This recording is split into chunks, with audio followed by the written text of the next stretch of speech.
Hello, everyone, and welcome back. It's Tuesday again, so it's time for another edition of Communications Tips and Advice from Miller Public Relations. Today, we have a guest with us, Ali Carmona. And today, Ali's going to talk about understanding your audience and how to make sure you understand your audience before you just try to start communicating with them. Ali is a communications strategist who's been working in public relations for more than 13 years. He is currently a strategic advisor for the New York-based firm Chatham Strategies. He also serves as a digital communications consultant for the World Bank Group and as a communications strategist for Trill Multicultural in Washington, D.C. Ali previously worked in government representation and Hispanic-focused communications firms and has held various communications positions in the U.S. and around the world. Ali has a master's degree in public relations and corporate communications from Georgetown University and a bachelor's degree in public relations and business management from Brigham Young University. And if you didn't figure this out already, Ali and I know each other from graduate school at Georgetown University. So welcome, and thank you for joining us today, Hoya Saxa. Thank you very much for having me here today, Mark. It's a pleasure to be here. Very much appreciate you being here. So we'll go ahead and kick this off with the first question. As a PR professional, you personally have addressed audiences in multiple regions and countries. So having experienced such diversity in publics that you've engaged, could you explain how you research and learn about a new audience when you're not familiar with them yet?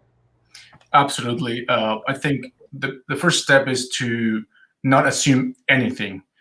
Then you gotta read on these audiences as much as you can from anywhere you can. Nowadays, a lot of audiences, whether they are US domestic or international, they are well researched. It's very unlikely that we'll run into an audience that hasn't been studied in one way or another, even if it's for a different client or a different product. We need to assess what we think we know, and also gotta try to wonder, what is it that we don't know we don't know? In this process, you read, you find research, go talk to experts if they know something, and this is where, as a communications professional or as an organization, a client organization, you want to know if you have any people within your circle that knows something about it. Maybe it's a partner that knows someone within their circle that can give you guidance, right? And then and let me give you a very practical example. A few months ago, I was working on a Get Out the Vote campaign for Spanish-dominant voters in Texas. I worked on the script. I was trying to do the message that they had given me in English, and I know what the client wanted to say, but I needed to do some research on Texas. It's very specific, and I know that you don't mess with Texas. And so I went and talked to a friend of us, Pedro, who has experience working in Spanish advertising in Texas, and he spotted a problem. When we talk about Texans, I will be prompted to translate it into Tejano. But then I realized there are two Tejanos, with a J and with an X. Those refers to, and almost anybody who is a native speaker like myself will tend to translate that into Tejano with a J. But in Texas, those are the second, third generation Texans who do have a Latin American or Hispanic background, but they're actually most likely English dominant.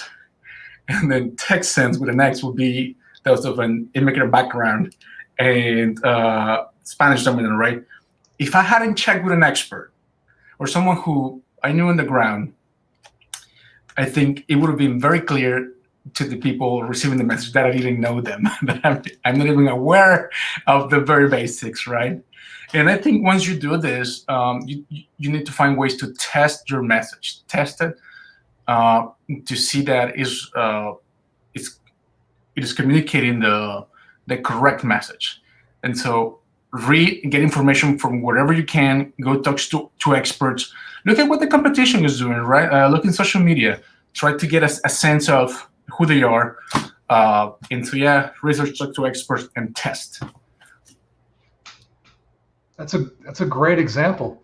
Thank you. So some folks who don't work in communications or public relations, they think once a message, like you just said, once it's accurately translated and it's translated properly, that it's ready to go. Here we go. It's translated. These people will understand. We can go live with a new audience. What cautions would you offer? You just provided a great example of using your network to check that. But what cautions would you offer before just blindly accurately translating and saying you're good to go? Absolutely, thank you. Well, there's a process in public relations or advertising known as transcreation, which is a culturally sensitive translation, right? And in that regard, there are terms that you can translate and they are grammatically correct. And for some people who might be bicultural, they might be able to get it, but they sometimes don't convey the same message. Let me give you a recent example. One of my clients has been working on one more get out the vote type of campaign, register. And we have a term in the different scripts that is an election alert. When we use the term election alert in a larger paragraph, it makes perfect sense. No problem, translates just the same. But in a different script where it is a more of like a standalone term, if you just say election alert, it sounds as there's something wrong with election. It sounds more like election fraud alert. Something happens. Somebody's cheating. A little bit more alarming. A little more alarming, right? So we have to translate that into election announcement, which is something that we're like, oh, something I need to pay attention. What's information in there, right? And that's in translation, right? Let me give you an example for something in English, right? For one of my clients, they were publishing a blog. And it's very, very, very technical. And it has to do with a term that's called land value capture or land capture. And that is a way of financing infrastructure projects, right? And sure, if you talk to very technical, highly educated people, they will understand what you're talking about. But since this is an open an open channel for many people, you can count having non-technical people who come from places where they may have had in the past some issues with the government and land acquisition, saying, what do you mean the government is going to capture land? So you cannot say that, right? Hold on a minute. Holding a minute. What are you trying to do, right? What do you mean you're going to capture the value of my land or capture my land? So you need to know what to say instead, right? You need to be careful with that. In a sense, when in getting to know your audience, right?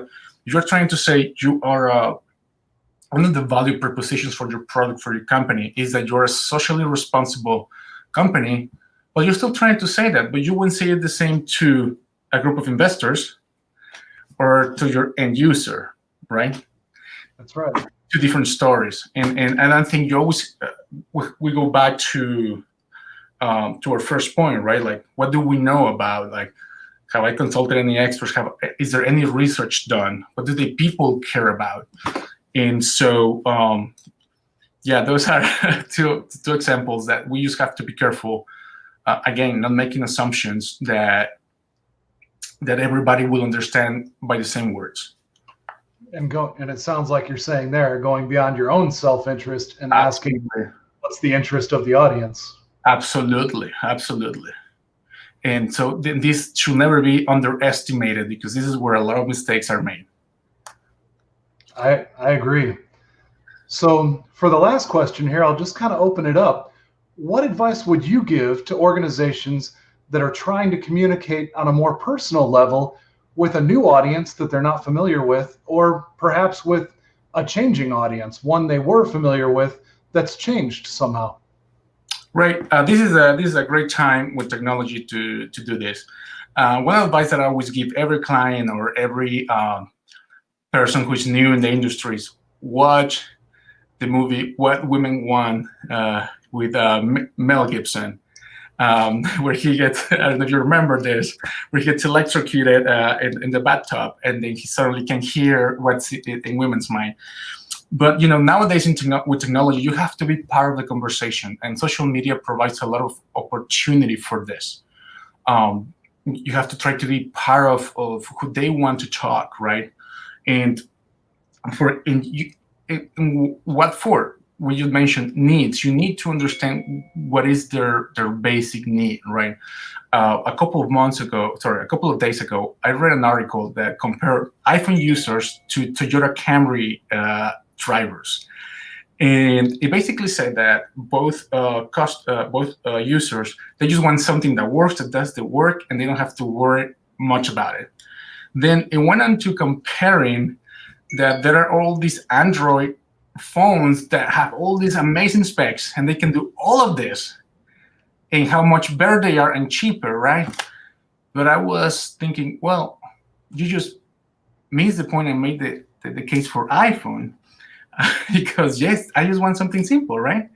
They understand my need. I remember, if you see, I don't know, you've seen these big, massive billboards hanging from these buildings around the country. They're Apple iPhone ads, and they have an everyday moment, an amazing picture, and it says photo taken with an iPhone, right? They don't tell you we have this camera, they're so powerful, nothing. It's just like, if you use this, it will be easy, right? And what they're doing, they're just responding to like, well, you want to catch your everyday moment, put it on Instagram, Facebook, whatever chats you want, it's easy. That's all you need to know. And for that, is you always have to think about what is it that you bring to the table with this new or changing audience, even if it's a crisis, right? If somebody's asking you, what did you do? They're asking the mayor, what did you do with the city budget, right? You can say, well, we built a $10 million bridge.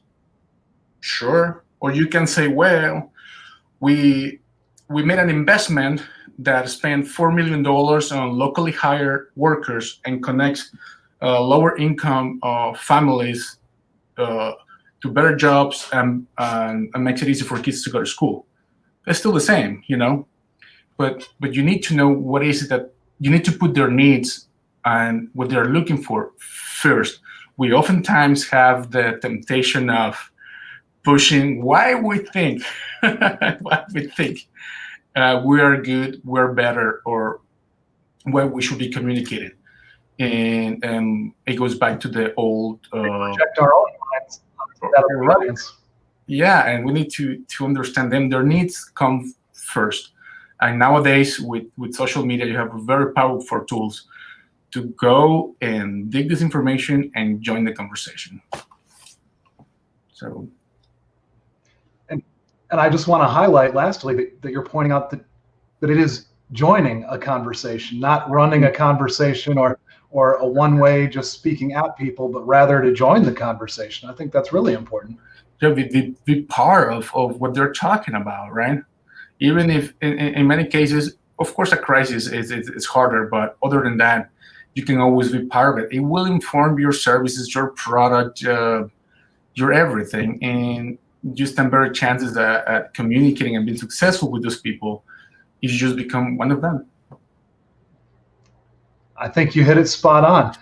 So as we close up here, my usual plug for all your communications and public relations needs, please check out the website that's on your screen there, markmillerpr.com. And Ali, thank you again so much for joining us today. It's been a great conversation and really appreciate your insights. Thank you very much. Anytime, Mark.